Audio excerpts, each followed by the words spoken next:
할렐루야, 대단히 감사합니다. 오늘 주신 하나님의 말씀은 로마서 1장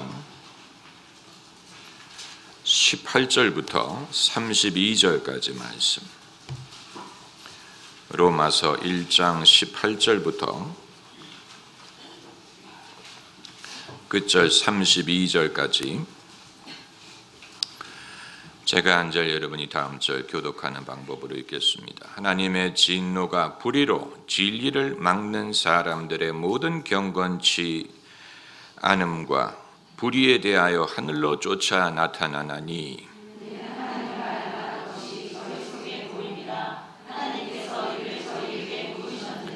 창세로부터 그의 보이지 아니하는 것들 곧 그의 영원하신 능력과 신성이 그 만드신 만물에 분명히 보여 알게 되나니 그러므로 저희가 핑계치 못할지라. 하나님을 알 때 하나님으로 영화롭게도 아니하며 감사도 아니하고 오히려 그 생각이 망하였으며 미련한 마음이 어두워졌나니 스스로 지혜 있다 하나 우준하게 되어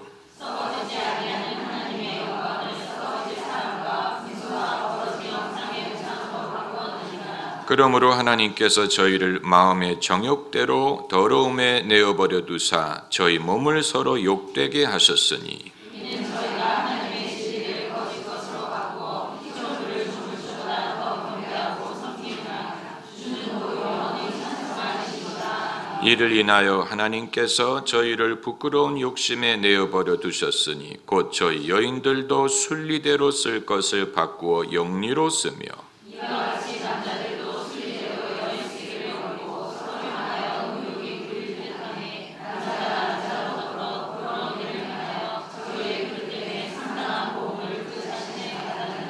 또한 저희가 마음에 하나님 두기를 싫어하며 하나님께서 저희를 그 상실한 마음대로 내어버려 두사 합당치 못한 일을 하게 하셨으니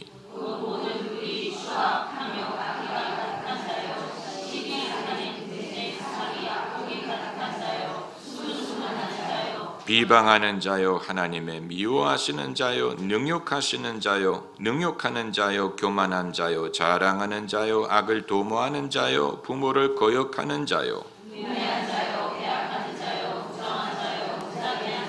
다 같이 저희가 이 같은 일을 행하는 자는 사형에 해당한다고 하나님의 정하심을 알고도 자기들만 행할 뿐 아니라 또한 그 일을 행하는 자를 옳다 하느니라. 아멘. 로마서 1장에 사도 바울이 동성애를 지적하는 듯한 구절이 등장합니다. 26절과 27절의 말씀입니다. 26절에는 이 여인들도 순리대로 쓸 것을 바꾸어 영리로 쓰며 이와 같이 남자들도 순리대로 여인 쓰기를 버리고 서로 향하여 음욕이 부릴 듯하며 남자가 남자로 더불어 부끄러운 일을 행하여 저희의 그릇됨에 상당한 보응을 그 자신에 받았느니라. 문구상으로 보면 동성애를 말한다고 밖에 말할 수 없습니다. 다만 왜 이 문맥에서 바울이 하필이면 이 주제를 말하는가 의아하게 만드는 부분이 있습니다. 지금 로마서 1장에 사도 바울이 나는 복음을 부끄러워하지 아니하나니 복음은 모든 믿는 자에게 구원을 주시는 하나님의 능력이 됨이니라. 복음에는 하나님의 의가 나타나서 믿음으로 믿음에 이르게 하나니 하나님의 의에 대해서 선포를 한 후에 인간의 타락함을 여러 장에 걸쳐서 이제 그 기반을 쌓습니다. 하나님의 의가 얼마나 위대한가를 알려면 인간의 불의함이 얼마나 타락했는지를 알아야 하나님의 위대함과 그 의가 은혜로 주시는 것임을 우리가 알 수 있기에 사도 바울은 먼저 하나님의 의를 선포하고 그리고 나서 인간의 타락한 상황에 대해서 말을 하고자 하는 것인데, 구체적인 죄목을 열거하는 것은 어색하게 보이고, 특별히 동성애를 특별히 지목할 이유가 무엇일까 선뜻 이해가 되지 않는 부분도 있습니다. 아마 그 이유가 당시 로마 국가에 동성애가 만연했기 때문에 그런 말을 했을 수도 있고, 아니면 바울 평소 생각 속에 큰 비중을 차지하고 있었기 때문에 말한 것이었을 수도 있습니다. 한 가지 분명한 것은 우리가 인간의 죄를 지적할 때 구체적인 죄목을 거명하는 것은 서로를 불편하게 만들 수도 있고 불필요할 가능성도 많습니다. 바울이 잘못했다라는 뜻으로 말씀드리는 것이 아니고 일반적으로 그렇다는 것을 말씀드리는 것입니다. 만일 사람이 하나님의 말씀을 듣는 중에 회개할 마음이 있다면 그의 회개할 이유를 간접적으로 말해도 얼마든지 알아듣고 회개할 것입니다. 반대로 회개할 의사가 없는 사람은 그 사람의 잘못을 직설적으로 말하더라도 효과가 없고 반발심을 낳을 가능성이 많습니다. 특별히 개인의 죄를 열거하는 것의 어려움은 그것이 어떤 절대적인 기준에 의한 죄라기보다는 문화적인 차이, 정서적인 차이, 또 관점의 차이, 오해에서 발생하는 상대적인 기준에 의한 것일 수 있기 때문입니다. 예컨대 젊은이들이 즐기는 음악을 죄악시하는 것, 이건 새삼스러운 것이 아니고 수십 년 전에 로켓롤 음악이 등장했을 때부터 어른들이 우려하고 로켓롤 음악이 젊은이들을 타락시킨다, 이것은 경건치 못한 음악이다 라고 비판하고 금지하고, 그 당시에 청소년 수련회를 가면 레코드 화영식까지 했어요. 너희가 지금까지 듣던 나쁜 음악 레코드를 가져와라. 그래서 화영식을 했어요. 그런데 문제는 그 아이들이 그때는 그 레코드판을 아낌없이 불에 던졌는데 수련회가 끝나고 집에 가니까 다시 사더라는 거예요. 왜냐하면 이것은 취향이고 문화고, 젊은이들이 경건치 못한 음악을 듣는다고 비판하는 기성세대가 트로트를 듣는 것이 더 그들을 의롭게 만드는 것이 아니, 상대적인 문화적인 차이에 의한 것은 그것을 어떤 죄라고 규정하기에는 어려움이 있습니다. 또 사람들이 즐겨 있는 의상을 가지고 죄악인 것처럼 비판하는 것도 불필요하고 부적절합니다. 그것도 문화적인 것이고 시대적인 변화에 의한 것이지 거기에 절대적인 기준을 적용할 수 없습니다. 젊은 여성들이 노출이 많은 옷을 즐겨 입는 것은 한때뿐이에요. 어른이 되면 못 입는 것뿐만이 아니고 안 입는 게 낫습니다. 그렇기 때문에 한때 그렇다고 치렁치렁 내려오는 옷을 입는 여성이 더 경건하다고 말할 수 없습니다. 이것은 문화적인 차이, 문화적인 변화에 의한 것입니다. 음악이나 의상 외에도 이질적으로 우리 눈에 보이는 인간의 행위가 이게 죄냐 아니냐를 따지기에 애매한 것들이 많습니다. 아마 몇십 년 전만 해도 대한민국 고신측 기독교인들은 주일날 식당에 간다거나 주일날 백화점에 가서 물건 사는 것을 죄악으로 규정했을 것입니다. 안식일을 거룩하게 보내지 않는 것이다. 그래서 주일날은 음식점도 가면 안 되고 쇼핑도 하면 안 되고 교회에서 경건하게 보내야 된다라고 주장하는 성도들이 있었지만 지금 그 규례대로 지키는 사람은 많지 않습니다. 그러면 그게 절대적인 기준이 아니었다는 말이 시대적인 변화에 따라서 바뀔 수 있는 것이라면 그것을 이게 죄냐 아니냐를 규정하기가 어렵습니다. 그러면 죄의 기준이 어디에 있느냐? 옳고 그름의 절대적인 기준이 어디에 있느냐? 그걸 사도 바울이 본문에서 말하는 것입니다.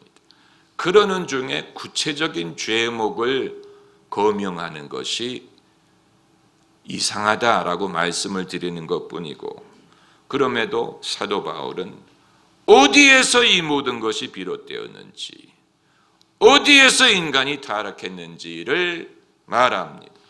그것이 바로 18절부터 하나님의 진노가 불의로 진리를 막는 사람들의 모든 경건치 않음과 불의에 대하여 하늘로 쫓아 나타나나니, 이는 하나님을 알만한 것이 저희 속에 보임이라. 하나님께서 이를 저희에게 보이셨느니라.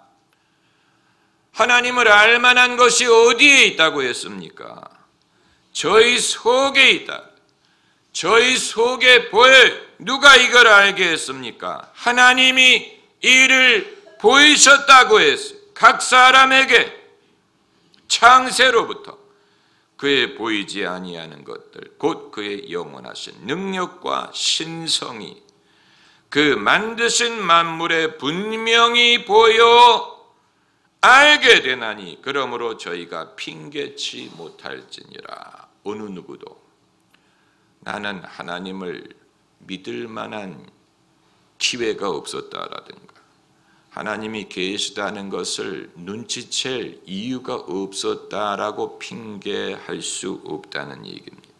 왜냐하면 하나님의 그 능력, 신성이 어디에 보인다고 했습니까? 만드신 만물에 분명히 보여 알게 되나니. 그런데 그럼에도 불구하고 인간이 어떻게 했습니까? 하나님을 알되 하나님으로 영화롭게도 아니하고 감사치도 않았다. 여기에 인간의 타락의 근본이 있어. 인간의 타락의 근본은, 그러니까 죄의 근본적인 성격은 신앙적인 것입니다. 무슨 도둑질이든 무슨 살인이든 여러 가지 죄, 이 모든 죄가 행위적으로 그건 나쁘다, 나쁘기 때문에 죄라고 규정하는 것이 아니고, 그 모든 것이 어디에서 나오느냐? 그 뿌리가 신앙적인 데서 나오는데, 하나님을 알되 하나님을 영화롭게 하지 않고 감사치도 않는 인간의 불의, 이것이 그 생각을 허망해지며 미련한 마음이 어두워졌다. 그것이 사람을 타락시켜서 마음이 어두워지고 정서가 어두워지고 판단력을 잃고 거짓에 따라가고, 이런 모든 타락이 거기에서 비롯됐다는 것입니다. 그러니까 사도 바울이 창세를 말하지만 어떤 선악과의 그 이유를 찾으려고 하지 않고, 어떤 비유적인 면으로 선악과가 이런 그걸 먹었더니 이런 식으로 말하지 않고 인류학적으로 역사적으로 그것을 설명했습니다. 이게 타당성이 있는 것입니다. 결국은 인간의 마음이 어두워진 이유가 하나님을 알 만한 것이 그들 속에 있지만 그것을 부인하고 하나님을 영화롭게 하지 않고 감사치 않고 마음이 어두워졌더라. 2000년 전에 쓴 글인데 지금 이 시대의 사람들에게 적용해도 손색이 없는, 마치 이 시대 사람들을 말하는 것 같습니다. 옛날 사람들도 그랬다는 말일까? 우리가 생각하기에 옛날 사람들은 당연히 종교적이고 종교성이 강하고 미신이 많고 안 믿을 이유가 지금보다 적었을 것이라고 생각을 할지 모르지만 바울이 창세부터 인간이 그렇게 불의해졌다. 이건 어떤 한 시대에 일어난 일이 아니고 애초부터 인간의 타락한 성향을 말하는 것입니다. 죄의 근본은 하나님을 알면서도 거부하는 데서 비롯됩니다. 그럼 타문화권의 타종교를 믿는 사람들은 어떻다는 얘기입니까? 그들이 독실하지 않았습니까? 이집트 문명이 그들의 종교에 독실했고 아즈텍이든 무슨 원시인이든 다 종교가 있었던 것 같았는데 그걸 말하는 거예요. 왜냐하면 23절에 썩어지지 아니하는 하나님의 영광을 썩어질 사람과 금수와 버러지 형상의 우상으로 바꾸었느니라. 그러니까 사람이 타락하니까 종교도 타락해. 종교가 미혹당, 하나님을 섬기지 않으니까 우상을 섬기, 하나님을 몰랐더니 미신이 더 많아져. 타락한 인간이 반드시 비종교적인 삶을 사는 게 아니, 다만 종교도 타락을 해서 이 피조물 대신에 조물주보다 피조물을 더 경배했다 그래서 25절에 피조물을 조물주보다 더 경배하고 섬김이라. 그러니까 이제 타락한 종교의 모습을 말하는 것이지요. 그것이 영적인 타락, 영적인 타락이 뿌리, 영적인 타락에서 지적, 가치적, 온갖 타락이 비롯됩니다. 그래서 이제 26절에 이를 인하여 하나님께서 저희를 부끄러운 욕심에 내어버려 두셨으니, 욕심은 욕심인데 부끄러운 욕심. 아기들은 부끄러워하지 않지. 소변을 싸든 큰 거를 싸든 뭘 하든 전혀 부끄러움이 없어. 아주 천진난만한 모습. 부모가 기저귀를 갈아주는데 부모는 냄새가 나서 막 그러는데 애는 천진난만한 모습을, 어떻게 이 냄새 나는 것이 이렇게 예쁜 아이의 몸에서 나올 수 있다는 말인지 희한하지. 어떻게 이렇게 냄새 나는 것이 이런 예쁜 애 몸에서 나올까? 애는 천진난만하죠. 그런데 이제 낯을 가리기 시작하면서 자기의 욕심에 대해서 부끄러움을 느끼기 시작하지. 그런데 이 중요한 것은 부끄러운 욕심에 내어버려 두셨다. 이것은 하나님의 심판을 말하는 거예요. 부끄러운 욕심을 가졌을 때 하나님이 개입하는 사람, 그 사람은 복이 많은 사람입니다. 할렐루야. 부끄러운 욕심을 가지려 할 때 하나님이 개입해서 막아주는 사람, 그 사람은 하나님이 함께하는 사람이라는 얘기고, 내버려 두는 사람, 내버려 둔다, 내버려 두었다고 해서 하나님의 심판을 말하는 것입니다. 그리고 이제 또 하나 중요한 타락의 모습이 23절에 또한 저희가 마음에 하나님 두기를 싫어하매, 이 난하주에 보면 혹헬 치시게라고 했죠. 마음에 하나님 두기를 싫어했다는 말은 치시게 하나님 두기를 싫어했다는 말. 그 말은 하나님이 없다고 생각하는 게 아니고 있든지 없든지 있더라도 자기의 마음속에 두려고 하지 않는다는 얘기예요. 현대인의 가장 큰 죄악과 교만이 거기에 있습니다. 만사를 하나님을 배제하고 생각하려고 합니다. 하나님이 있더라도 마음에 두려고 하지 않는 것. 그래서 하나님이 없는 교육, 하나님이 없는 정치, 하나님이 없는 예술, 하나님이 없는 음악, 하나님이 없는 정의, 하나님이 없는 오락, 이게 전부 다 마음에 하나님 두기를 싫어하는, 하나님이 없는 학술, 이론. 그러니까 현대인의 학술적인 수준은 엄청나게 발달했는데 하나님을 배제하죠. 하나님이 없이 미래를 예측하고 하나님이 없이 인간의 문제의 해결을 찾으려고 합니다.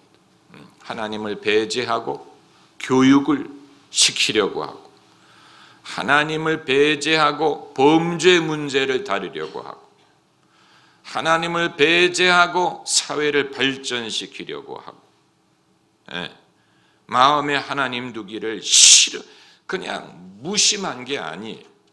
무관심한 게 아니고 적극적인 배척을 말하는 거죠. 하나님 모시기를 싫어하는 것. 의도적인 것입니다.